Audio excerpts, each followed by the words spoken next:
जब तशी पहलगाम हमले का एक बड़ा बदला लेने की जो तैयारी भारत ने की और जब बदला लिया भी, तब उनके कितने ट्रेनिंग कैंप जो थे उनको तबाह किया था, तब वहां पर लॉन्च पैड को तबाह किया था, उसके बाद सीजफायर का उल्लंघन किया हुआ, उसके बाद ड्रोन अटैक एक के बाद एक हुए, उसके बाद शहरी इलाकों को निशाना बनाया गया। फिर बात भी पाकिस्तान ही करना चाहता था, भारत बात नहीं करना चाहता था, बात भी उन्हीं की तरफ से आई कि पाकिस्तान ही बात करना चाहता है। और आप बात भी करना चाहते हो और बात करने के कुछ मिनट के बाद आप फिर सीजफायर का उल्लंघन करते हो। आप बताइए, कभी भी भारत जो है हमेशा से ही पहल नहीं करी है भारत ने, उन्होंने ही कहा है, पाकिस्तान ही कहता है और पाकिस्तान फिर धोखा देता है। तो बार बार आप एक बार भरोसा कर सकते हैं, दो बार भरोसा कर सकते हैं, बार बार आप पाकिस्तान जैसे बदनाम देश पर भरोसा नहीं कर सकते हैं।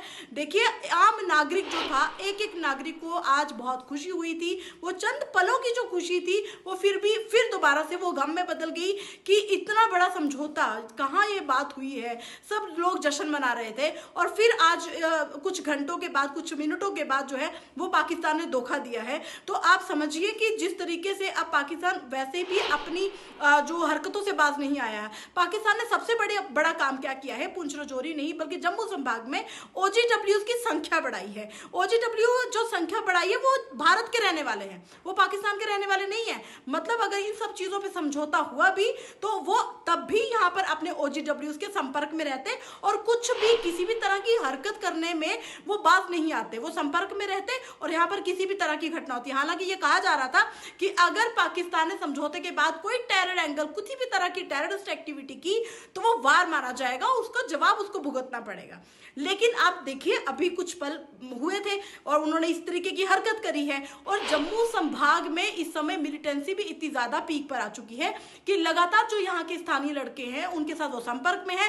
पाकिस्तानी आका, पाकिस्तान में कुछ ऐसे आतंकी, ऐसे आका बैठे हैं जो रहने वाले डोडा के हैं, रहने वाले पुंछ के हैं, रहने वाले राजौरी के हैं। अमीन भट्ट पुंछ का रहने वाला है। आप देखिए, डोडा के कुछ लोग हैं जो आतंकी हैं, जो 90 के दशक में जो है वो पार चले गए थे, ट्रेनिंग वहां पर की, वो यहाँ पर उनके घर है, परिवार उनके यहाँ रहे, जबकि पुलिस ने उनके घरों को सीज किया, प्रॉपर्टी सीज की, लेकिन वो पाकिस्तान में, पाकिस्तान से लगातार उन्होंने OGWs की संख्या बढ़ाई। क्यों बढ़ाई OGWs की संख्या? इसीलिए कि भारत के हालात को खराब करना है। आज समझौते की बात हुई, आज फिर सीज फायर का उल्लंघन हुआ, लेकिन अभी भी उनकी मनोस्थिति ठीक नहीं है भारत के लिए, भारत के प्रति वो बिल्कुल ठीक सोच नहीं सकते हैं। यहाँ पे आप यहाँ से ही अंदाजा, पूरा भारत, एक एक नागरिक आज सोच रहा होगा कि इतने मिनटों में बदला। और ऐसा पहली बार नहीं हुआ है कि पाकिस्तान ने सीज फायर पे बात की होगी तो उसकी उल्लंघना नहीं किया है। बार बार उन्होंने जो है पाकिस्तान ने सीज फायर का उल्लंघन किया है, बार बार भरोसा तोड़ा है। और सिर्फ भारत का नहीं, कई ऐसे देश जो कि भारत को सपोर्ट करते थे और जिस तरह से